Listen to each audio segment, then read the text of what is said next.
Around Dodge City and in the territory on West, there's just one way to handle the killers and the spoilers, and that's with a U.S. Marshal and the smell of gun smoke.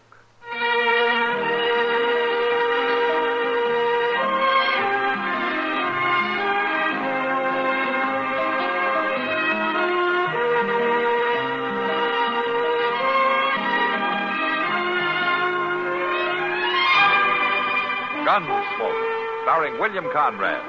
The story of the violence that moved west with young America. And the story of a man who moved with it. I'm that man.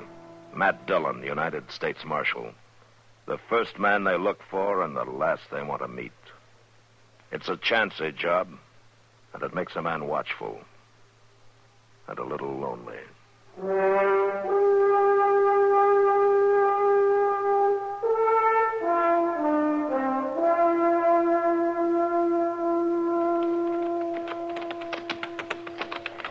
Mr. Dillon, couldn't we stop a little while? And if we're going to get to Dodge before dark, we got to keep moving, Chester. Yeah, but I swear I'm about to bust. Oh, what did you expect after the way you ate dinner?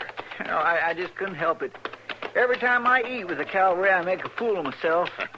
The ration them fellers draws nowadays is really something. Hey, Chester. Look over there in that drawer. Why, it's an Indian, ain't it?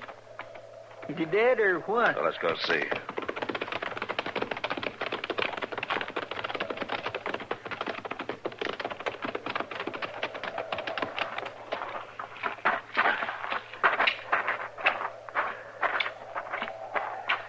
He's dead, all right. And that was an ugly death, too. My goodness, shot in both knees. Yeah. Looks like he was trying to crawl away when he got finished off. Who in the world would do a thing like that? Well, whoever it was, he must have been full of hate. Mr. Dillon? What? There's a squaw watching us. Over yonder by them trees, see her? Yeah, I see her. You reckon she's his? Yeah, she might be. They're both Pawnee. She's coming over here. Say, she don't think we'd done this, does she? I don't know. I sure hope not. And if I could speak Pawnee, I'd tell her. Understand white man talk? Is this your husband? Yes. I'm Matt Dillon. I'm a U.S. law marshal. Law much true. You know who killed your husband? No. Well, you know why your husband was killed? No. Husband good. Much heart. Big. Strong. We'll help you bury him. No. Indian bury husband. Oh. All right. We'll go. Come on, Chester. Well, it just don't seem right leaving her there all by herself, Mr. Dillon. That's the way she wants it, Chester. Well, let's get on back to Dodge.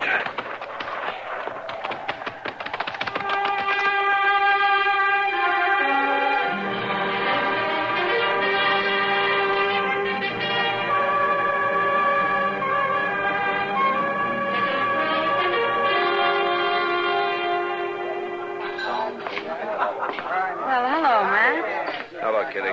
How was the trip? Oh, it was all right, I guess. You don't sound very enthusiastic.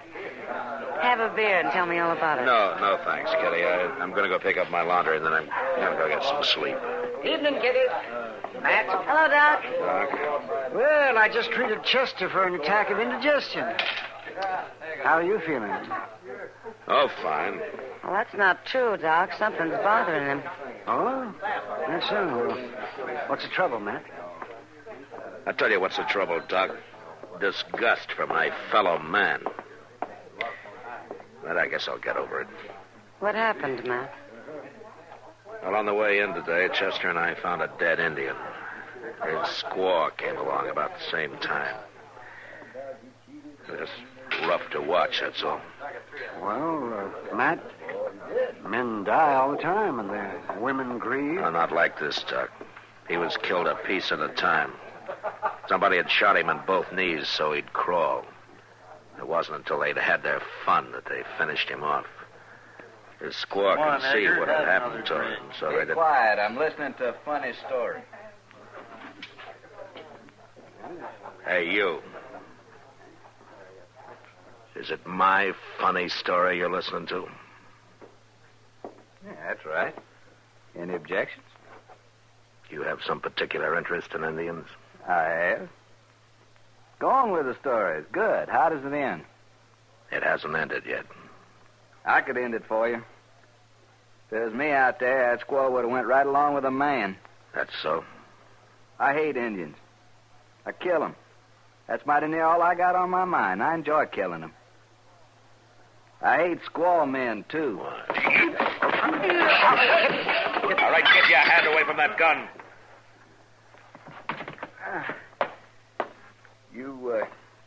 You wearing some kind of badge there under that vest? That's right. I'm a U.S. Marshal. And you figure that gives you a right to tell me who I can hate? No, that's your business. But what you do about it is mine. Well, I'm going to go on killing Indians is what I'm going to do about it, Marshal.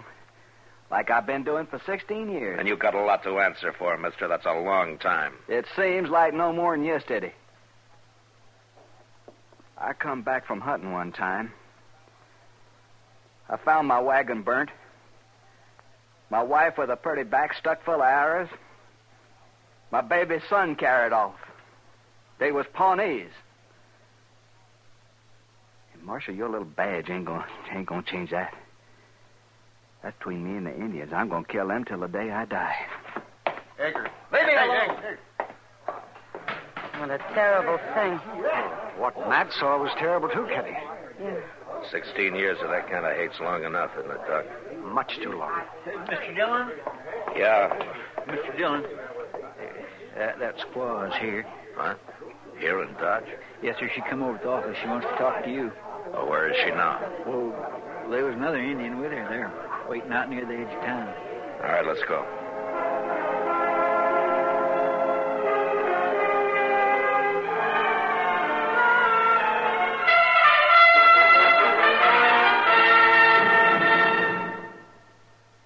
Hello, this is Marvin Miller with another page from your American Heritage Scrapbook.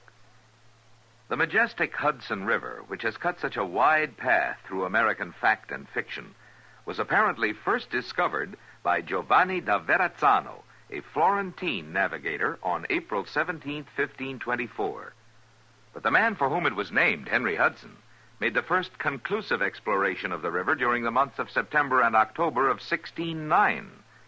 Henry Hudson, hoping to find a waterway through North America to the East Indies, sailed his ship, the Half Moon, up the Hudson as far as present-day Troy, New York. In the 1620s, Dutch patroons had established a permanent colony, New Netherlands, along the banks of the Hudson, and New Amsterdam was spreading out from the southern tip of Manhattan Island. It was in 1664 that an English invasion force entered the deep-channeled mouth of the Hudson River and took over control of New Amsterdam from the Dutch. They renamed the city New York.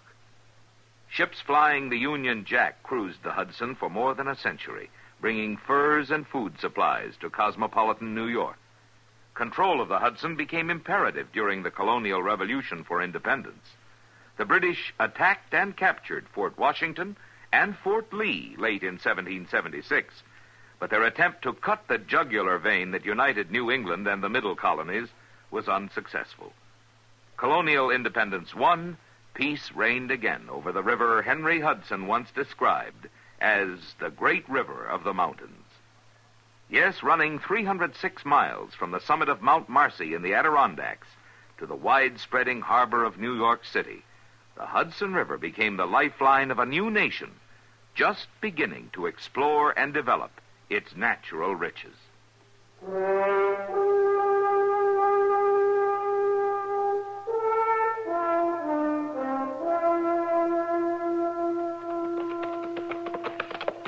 I don't see him, Chester. Me neither. You sure that's the right place? Well, I think so, Mr. Dillon. I couldn't understand her too good. Maybe they changed their mind and left. No, that's not very likely. Must have had something pretty important to say to come all the way into town like that. They sure must have. Oh, there she is. Moving out into the clearing. Yeah, but she's alone now. Where's that other? Well, we'll probably find out. Mr. Dillon, we better be careful. I don't like this. You want to wait here? No, I'm coming.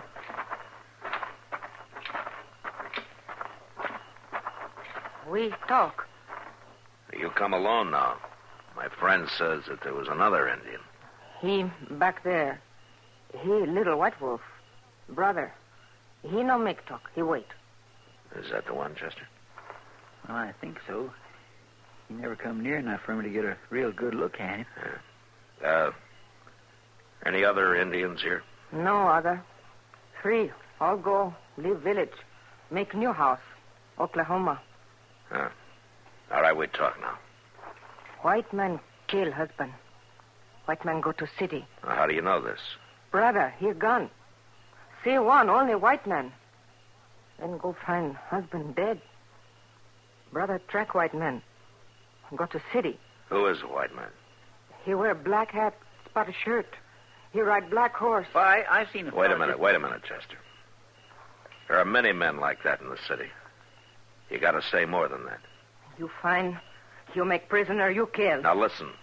The law must know, and it must know good. Did your brother see the white man kill your husband? Brother, he gone. Then see one, only white man. Yeah, but the brother did not see. Maybe the white man did not kill. Now, the law must know. It must be certain. You understand that? Law not certain. Then law not kill white man? That's right. Then you give us white man, we kill. No. Brother not have 2 hearts. Brother certain, we kill. No. That's much bad.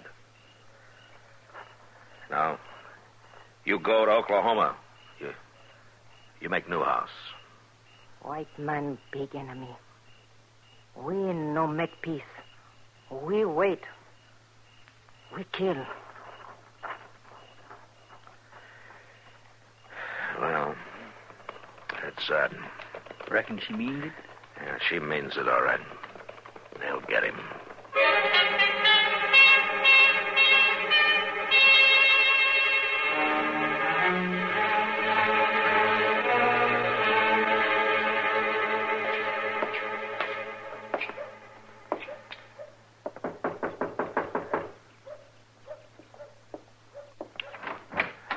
Eggert, I want to talk to you. Come on in. I tried to find you last night. I ain't been hiding, Mark. Yeah, I know. It was late when I got back to town. Nobody knew where you were staying. I went out to talk to some Indians. You seem mighty fond of Indians.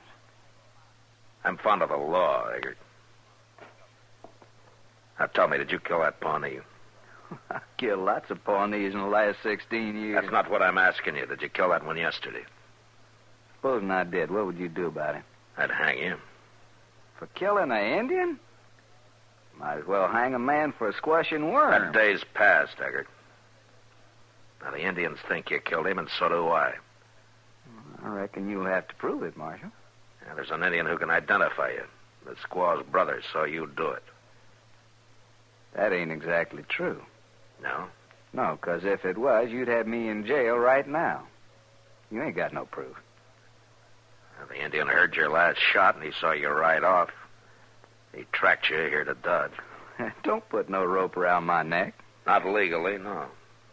But the Indians know that you did it. And I don't want to have to hang those Indians. And what do you mean by that? I'll tell you what I mean by that. They're waiting for you, Eggert. They're what? That's right. So you stay in this town. You set 1 foot outside of Dodge City, and those 2 Pawnees will kill you. Don't be sure of that, Marshal. Don't be sure of it at all.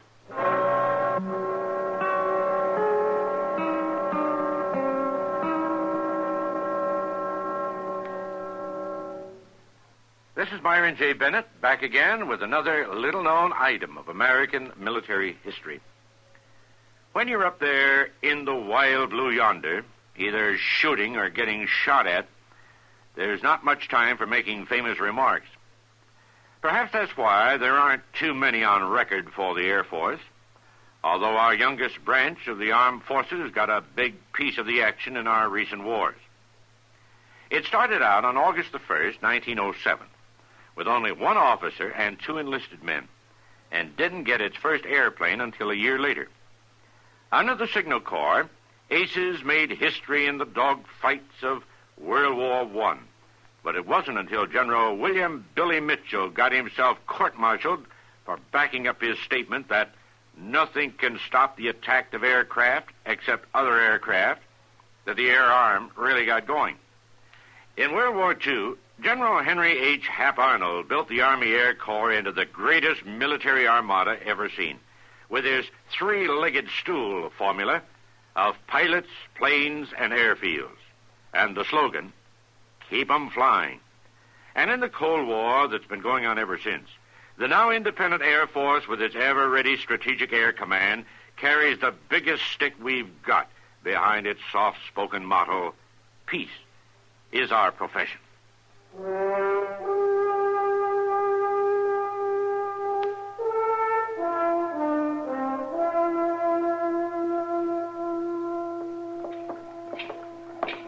You got time for a cup of coffee, Matt? Yeah, I reckon so, Kitty. There you are. On, can we have some coffee? Right away, Miss Kitty. Where'd you run off to last night, Matt? Well, that Pawnee squaw wanted to see me, Kitty. Oh? Yeah, she and her brother know who killed her husband, and they came to me for help. I get them to believe in the law, Matt. That's good. Yeah, it'd be fine if the law could do anything about it. Your coffee? What do you mean, Matt? No legal proof. So the Indians are going to do it in their own way. Who was it? Eggert? That man who lost his wife and baby? Yeah. I was up to see him this morning. He's the one, all right. Mr. Dillon, I've been looking high and low for you. What's the matter? Well, you give that Eggert orders to stay in town, didn't you? Yeah, that's right. Well, he didn't do it. He left about a half hour ago. Yeah, I should have known he would. All right, come on, Chester. Maybe we can catch him.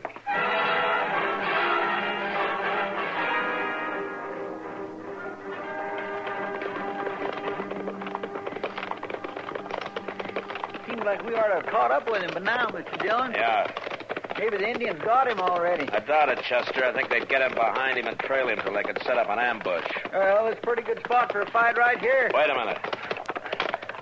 There's the squaw over there in those trees. And she's riding up that little Yeah, gun. come on. She's turning. Well, she jumped off. I'll get her. You catch the horse. Yes, sir.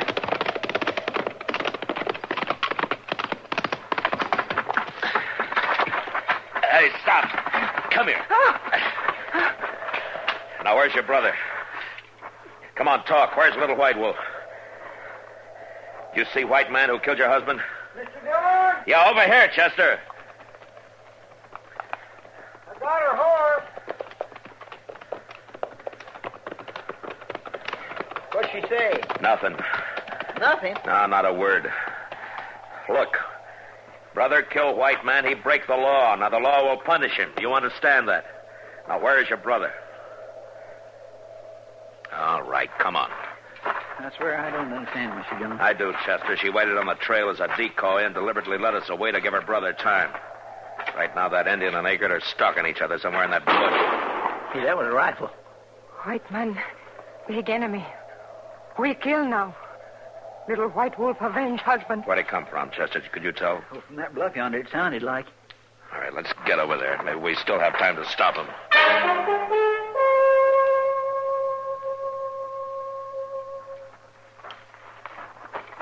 Eggert!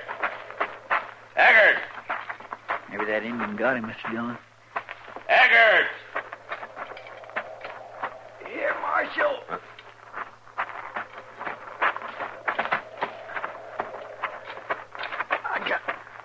I got me another Pawnee. But he got me too. Where is he, Eggert? Right in them rocks.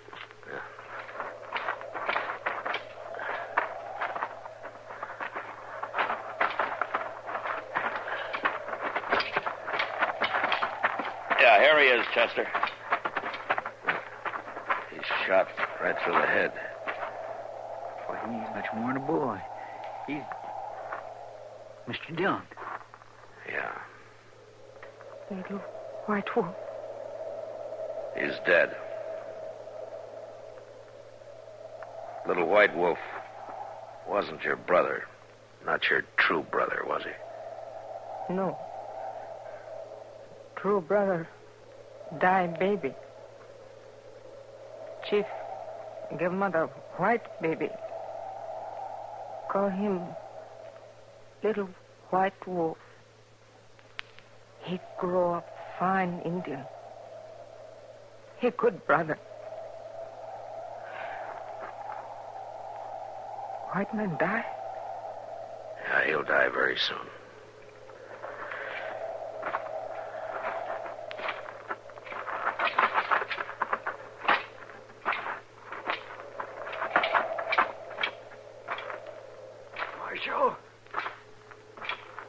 Marshal? Yeah, Eager. Did I kill him? You killed him. Oh, that's good. You were just a kid. About 18. I'm glad. That's just about right. By now, my own son would have been just about 18. Mm-hmm.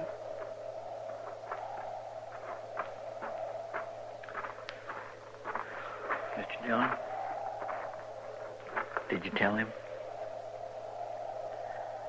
No, Chester, I didn't tell him. Well, at least we can bury him together.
Gunsmoke, produced and directed by Norman Macdonald, stars William Conrad as Matt Dillon, U.S. Marshal. The script was specially written for Gunsmoke by Les Crutchfield, with editorial supervision by John Meston. The music was composed and conducted by Rex Corey. Sound patterns were by Ray Kemper and Bill James. Featured in the cast were Parley Bear as Chester, Howard McNear as Doc, and Georgia Ellis as Kitty. George Walsh speaking. Join us again next week for another specially transcribed story on Gunsmoke.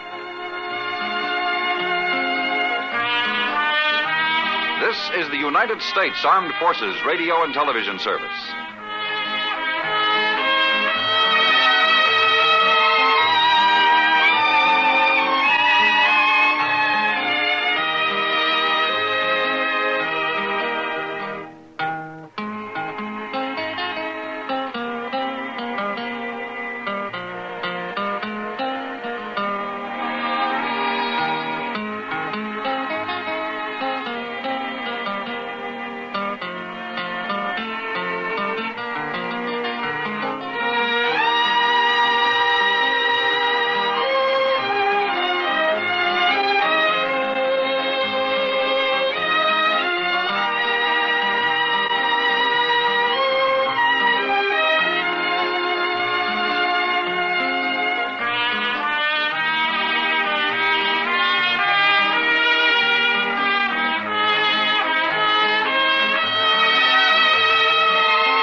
VintageRadioshows.com